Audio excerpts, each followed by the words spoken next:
शुभम मिश्रा और आप देख रहे हैं न्यूज रूम लाइव। चलिए करते हैं बुलेटिन की शुरुआत और राजधानी पटना से आपको बहुत सारी बड़ी खबरें दिखाएंगे इस बुलेटिन में। सबसे पहले शिक्षक बहाली से जुड़ी हुई बड़ी जानकारी, साथ ही साथ जेडीयू और बीजेपी में कैसे रावण वध चल रहा है, रावण वार चल रहा है, वो तस्वीरें भी आपको दिखाएंगे। और पहली खबर राजधानी पटना से आपको बताएं, जो शिक्षक बहाली से जुड़ी हुई बहुत बड़ी जानकारी सामने आ रही है। दरअसल एक और बहुत बड़ी गड़बड़ी का खुलासा हुआ है। 2000 जन्मतिथि वाले अभ्यर्थी का रिजल्ट भी सामने आ गया है। रिजल्ट में गड़बड़ी का एक और खुलासा। राजधानी पटना से ये बड़ी खबर आपको बता रहे हैं। शिक्षक बहाली से जुड़ी हुई उच्च माध्यमिक कंप्यूटर साइंस में ये बड़ा खुलासा हुआ है। साल 2000 जन्मतिथि के बाद भी फॉर्म भी अप्लाई किया और साथ ही साथ उनका डॉक्यूमेंट भी वेरीफाई किया गया। 2019 से पहले पोस्ट ग्रेजुएट जरूरी था। 2019 में एसटीटी की डिग्री भी जरूरी थी। बीपीएससी के रिजल्ट में करिश्मा नाम की अभ्यर्थी, जिनकी जन्मतिथि साल 2000 बताई जा रही है, वो भी पास हो गई हैं। बीपीएससी के रिजल्ट में करिश्मा पास हुई हैं। विभाग के लिए ऐसे कई अभ्यर्थी इस वक्त चुनौती बने हुए हैं। फाइनल डॉक्यूमेंट वेरिफिकेशन में भी कई ऐसे अभ्यर्थी हैं जिनकी डॉक्यूमेंट सही नहीं, बावजूद इसके वो पास हो गए। शिक्षक बहाली से जुड़ी हुई बड़ी जानकारी आपको दे रहे हैं और ऐसे में बीपीएससी और शिक्षा विभाग पर कई सवाल उठ रहे हैं। बड़ी जानकारी राजधानी पटना से बड़ी खबर, शिक्षक बहाली रिजल्ट में गड़बड़ी की पूरी जानकारी आपको दे रहे हैं।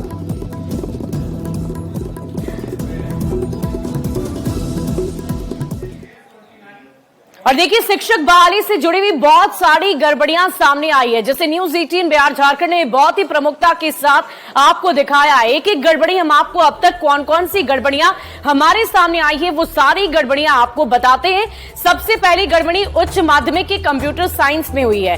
वो गड़बड़ी भी हमने आपको पूरी जानकारी दी थी कि कैसे एक अभ्यर्थी का रिजल्ट सामने आ गया। फर्जी अभ्यर्थियों की चयन का आरोप लगाया जा रहा है। जो अभ्यर्थी हैं उनकी तरफ से ये आरोप लग रहे हैं कि फर्जी अभ्यर्थियों का चयन किया गया है। डॉक्यूमेंट वेरिफिकेशन में गड़बड़ी के आरोप लग रहे हैं। फॉर्म अप्लाई किए गए, रिजल्ट आया और जब डॉक्यूमेंट वेरीफाई कराया जा रहा है तो वहां पर भी गड़बड़ी है।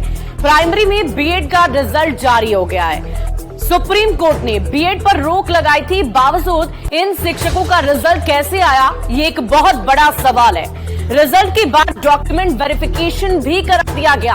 अब आप जरा सोचिए, जिन अभ्यर्थियों की योग्यता ही नहीं है, जिन्हें अनुमति ही नहीं दी गई है, उनका पहले रिजल्ट आता है और फिर डॉक्यूमेंट भी वेरीफाई कर दिए जाते हैं। पश्चिम चंपारण में पकड़ में महिला अभ्यर्थी नहीं आ पाई है। वेरिफिकेशन के बाद उन्हें ट्रेनिंग लेटर भी दे दी गई है। माध्यमिक में उत्तर प्रदेश के अभ्यर्थी पास हो गए। रिजल्ट के बाद पश्चिमी चंपारण में वेरिफिकेशन किया गया है और साथ ही साथ उच्च माध्यमिक कंप्यूटर साइंस के रिजल्ट में भी साफ तौर पर गड़बड़ी देखने को मिली है। साल 2000 में जन्म लेने वाली अभ्यर्थी भी पास हो गई, जिनका नाम अभी अभी हमने आपको बताया, करिश्मा नाम की अभ्यर्थी है, जिनकी जन्म तिथि साल 2000 है। बावजूद अयोग्य होने के बावजूद इनका रिजल्ट भी सामने आ गया है। डॉक्यूमेंट वेरिफिकेशन में भी इनके पास होने की खबर सामने आई है। कई अयोग्य अभ्यर्थियों के चुने जाने की खबर है। तो पूरी जानकारी हमने आपको दी कि गड़बड़ी अब तक बहुत सारी हुई है और इन गड़बड़ियों को न्यूज 18 बिहार झारखंड ने बहुत ही प्रमुखता के साथ दिखाया है कि कैसे कैसे डॉक्यूमेंट वेरिफिकेशन में भी गड़बड़ियां हुई है। जहां जहां किसी के जन्म प्रमाण पत्र में अगर 2000 ईस्वी रखी गई है, जो अयोग्य अभ्यर्थी हैं उनके भी रिजल्ट जारी कर दिए गए हैं। साथ ही साथ माध्यमिक परीक्षा की बात करें तो दूसरे प्रदेशों को इसके जो अभ्यर्थी हैं उन्हें इसकी अनुमति नहीं थी, बावजूद उन्होंने परीक्षा तो लिखी और उनका रिजल्ट भी आ गया है।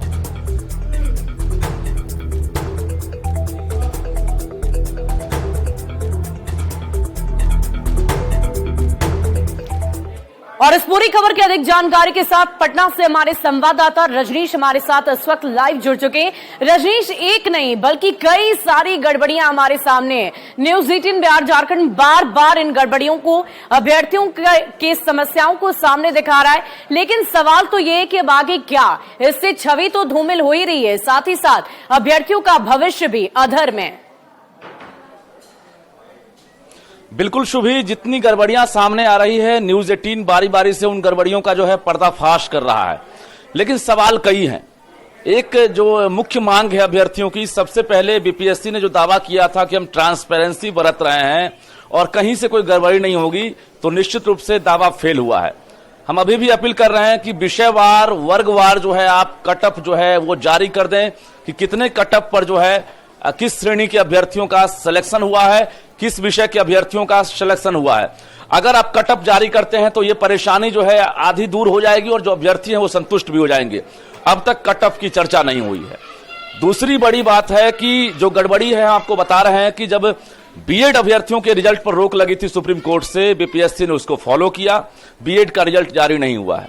3,80,000 अभ्यर्थी इंतजार करते रह गए और उनको अंतिम समय में परीक्षा के बाद झटका लग गया और वो मायूस हो गए।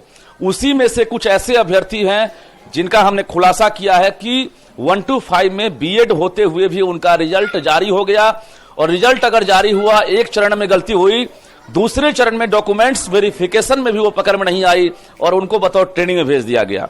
दूसरी बड़ी गड़बड़ी, सामाजिक विज्ञान में बिहार का निवासी होना अनिवार्य था सोशल साइंस में, यानी जिस वक्त एसटीईटी की परीक्षा ली गई थी 2011 और 2019 में, उस वक्त बिहार में डोमिसाइल नीति लागू थी। जब डोमिसाइल नीति लागू थी तो इसमें अनिवार्य था कि बिहार के अभ्यर्थी ही फॉर्म फिलअप करेंगे शिक्षक बहाली के लिए जिनके पास एस्टेट की डिग्री होगी। लेकिन इसमें सामाजिक विज्ञान में उत्तर प्रदेश के छात्र चितरंजन कुमार ने अप्लाई किया और ना सिर्फ इनका रिजल्ट आया बल्कि डॉक्यूमेंट्स वेरिफिकेशन जो अंतिम स्तर से हुआ इनका चयन हो गया। तीसरी बड़ी गड़बड़ी, जो सबसे बड़ी गड़बड़ी हम मान सकते हैं इसको, कि यह है करिश्मा कुमारी। जन्म लेती है 2000 में और ये सिलेक्ट हो जाती है कंप्यूटर साइंस से उच्च माध्यमिक में सिलेक्ट हो जाती है। हैरानी की बात यह है कि 2019 में 21 साल कैसे पूरा कर ली, एस्टेट की डिग्री ये कैसे हासिल कर ली, इसके साथ साथ एस्टेट से पहले इसने पोस्ट ग्रेजुएट की डिग्री कैसे हासिल कर ली, यानी जो टेक्निकल चाहे वो एमसीए की बात करेंगे, एमटेक की बात करेंगे, इसने कैसे हासिल कर ली। ये तमाम सवाल हैं। अयोग्य अभ्यर्थी जो हैं उनका चयन कैसे हो गया। अभी जो खबर आ रही है शुभी कि करिश्मा कुमारी का मधुबनी में सिलेक्शन भी हो गया है, इसकी जांच जरूरी है क्योंकि हम दावा नहीं कर रहे हैं, जो सूचना मिल रही है करिश्मा कुमारी का सिलेक्शन भी हो गया है। यानी दो स्तर पर जो है एक तरह से दो स्तरीय जो है वेरिफिकेशन चल रहा था। के पाठक और बीपीएससी में इसलिए भी ठन गया था, याद होगा आपको, कि बीपीएससी ने बीच में वेरिफिकेशन करा दिया, के पाठक संतुष्ट नहीं थे।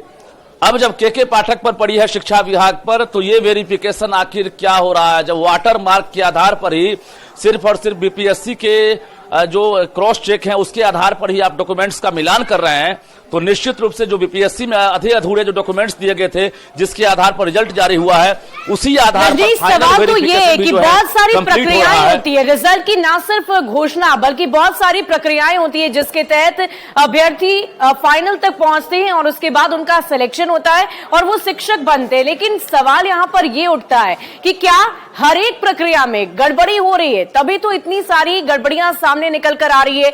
चाहे वो डॉक्यूमेंट वेरिफिकेशन की बात करें, फॉर्म अप्लाई करने की बात करें, हर लेवल पर एक एक लेवल पर हमें गड़बड़ी नजर आ रही है।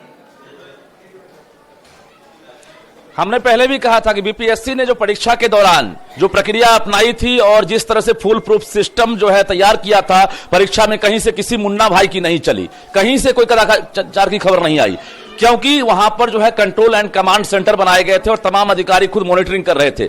यही काम अगर शिक्षा विभाग किया होता कि डॉक्यूमेंट्स वेरिफिकेशन फाइनल रूप से जब हो रहा है, जब ज्वाइनिंग की बात आ रही है, तो यहां पर कड़ी निगरानी रखनी थी। जो डॉक्यूमेंट्स यहां पर अप्लाई किए गए थे उसको फाइनली रूप से सबमिट करने के बाद उनके पास योग्यता है कि नहीं, वो ओरिजिनल सर्टिफिकेट के लायक है कि नहीं, उन्होंने जो अप्लाई किया है वो सही है कि नहीं, उम्र उनकी सही है कि नहीं, तमाम चीजों की जांच होती। लेकिन यहां पर डेटा एंट्री ऑपरेटर जो है वेरिफिकेशन कर रहे हैं और वो सीधे पास कर दे रहे हैं। पास करने के बाद अब कोई प्रक्रिया नहीं बची है, सीधे ट्रेनिंग में जा रहे हैं और यहां के बाद उन्हें ज्वाइनिंग लेटर मिलेगा, वो स्कूल में गुरुजी कहलाएंगे।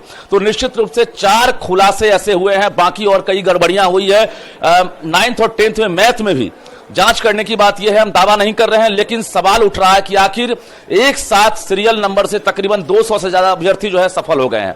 रोल नंबर अगर आप देखेंगे तो एक साथ जो है सीरियली रोल नंबर के साथ 200 अभ्यर्थी सफल हो गए हैं। क्या सभी के सभी मैथ में दक्ष थे? क्या इससे पहले कोई परीक्षा ली गई थी कि ये सभी टॉपर हैं, इनको एक वर्ग में बिठाया जाए? ये मूल्यांकन कैसे हुआ? आखिर एक साथ 200 से 250 अभ्यर्थी कैसे सिलेक्ट हो गए, एक भी बीच में गैप नहीं है? ये तमाम सवाल है। बीपीएससी ने जो प्रक्रिया अपनाई है हम उस प्रक्रिया पर सवाल नहीं उठा रहे हैं, लेकिन फाइनल वेरिफिकेशन पर लगातार सवाल उठ रहा है, क्योंकि अंतिम प्रक्रिया है और डॉक्यूमेंट्स वेरिफिकेशन में अगर अयोग्य अभ्यर्थियों का सिलेक्शन होता है तो निश्चित रूप से जो क्वालिटी एजुकेशन का सपना है सीएम नीतीश कुमार का, वो धरा का धरा रह जाएगा और ऐसे अभ्यर्थी फिर से स्कूल में गुरुजी कहलाएंगे। जो वर्षों से इतिहास रहा बिहार का, क्वालिटी एजुकेशन को लेकर सवाल उठता रहा है और इसी को लेकर बीपीएससी जैसी बड़ी एजेंसी को यह जिम्मा दिया गया था कि आप परीक्षा लीजिए, आप पर हमें विश्वास है। सरकार ने यह भरोसा दिया और उसके बाद बीपीएससी ने एग्जाम भी बेहतर ढंग से लिया, हम सवाल नहीं खड़ा कर रहे हैं, लेकिन डॉक्यूमेंट्स वेरिफिकेशन में आखिर ये गड़बड़ी कैसे हो रही है? जब पहले वेरिफिकेशन हो गया उस वक्त ये गड़बड़ी क्यों नहीं सामने आई? आखिर उस वेरिफिकेशन का क्या मतलब था? क्या वो महज ट्रायल था? अगर ट्रायल था तो फाइनल जो है अब क्यों पकड़ में नहीं आ रहा? ये तमाम सवाल न्यूज 18 उठा रहा है और सरकार को जवाब देनी चाहिए। जिस तरह से अतुल प्रसाद ने पहले प्रेस कॉन्फ्रेंस किया रिजल्ट के बाद, अब शिक्षा विभाग के एससीएस के पाठक हो या फिर बीपीएससी चेयरमैन अतुल प्रसाद हो, उन्हें सामने आना चाहिए। जो भी गड़बड़ियां सामने आ रही है, जो अभ्यर्थी आवाज उठा रहे हैं, हम जो सफल अभ्यर्थी हैं उन पर सवाल नहीं उठा रहे हैं, क्योंकि मेरिटधारी अभ्यर्थियों का ही सिलेक्शन ज्यादातर हुआ है। लेकिन जो अयोग्य अभ्यर्थी हैं, अगर 5% भी उनका सिलेक्शन हुआ है तो निश्चित रूप से बिहार की शिक्षा व्यवस्था पर सवाल उठेगा और फिर से जो यहां की जो व्यवस्था रही है, चाहे बीएसएससी की बात करेंगे, इससे पहले बीपीएससी पर जो सवाल उठे हैं 67वीं में, तो कुल मिलाकर जो इतिहास रहा है, अगर वर्तमान उससे बेहतर नहीं होगा तो फिर से हम इतिहास और वर्तमान को अगर जोड़कर देखेंगे तो बिहार में शिक्षा व्यवस्था नहीं सुधरी है, ये हमें कहने से गुरेज नहीं होगा। तो कुल मिलाकर ये कहें कि अभी मुख्य रूप से जो गड़बड़ियां सामने आई है इस पर शिक्षा विभाग को तुरंत संज्ञान लेना होगा। तमाम जिले के जिला शिक्षा पदाधिकारियों को होमवर्क करना होगा कि आखिर ये जो डॉक्यूमेंट्स वेरिफिकेशन हो रहा है इसमें कहां से चूक है। ये जो वाटर मार्क के आधार पर आप सिर्फ रजनीश, बहुत सारी समस्याएं, बहुत सारी गड़बड़ी है। विडंबना तो ये क्योंकि सरकार की तरफ से लाख कोशिशें की जाती है, लाख दावे किए जाते हैं परीक्षा को लेकर, रिजल्ट को लेकर, लेकिन जब गड़बड़ियां सामने आती है तो समस्या जस की तस नजर आती है। न्यूज 18 बिहार झारखंड यही आशा करता है कि बीपीएससी और शिक्षा विभाग की जो छवि धूमिल हो रही है और साथ ही साथ जो अभ्यर्थी जिनका भविष्य इस वक्त अधर में है, जो योग्य है बावजूद उनका रिजल्ट नहीं निकला है, उनके लिए कोई ना कोई उपाय निकाला जाए और इस पूरी गड़बड़ी को बहुत ही सघनता से जांच करने की जरूरत है। और चलिए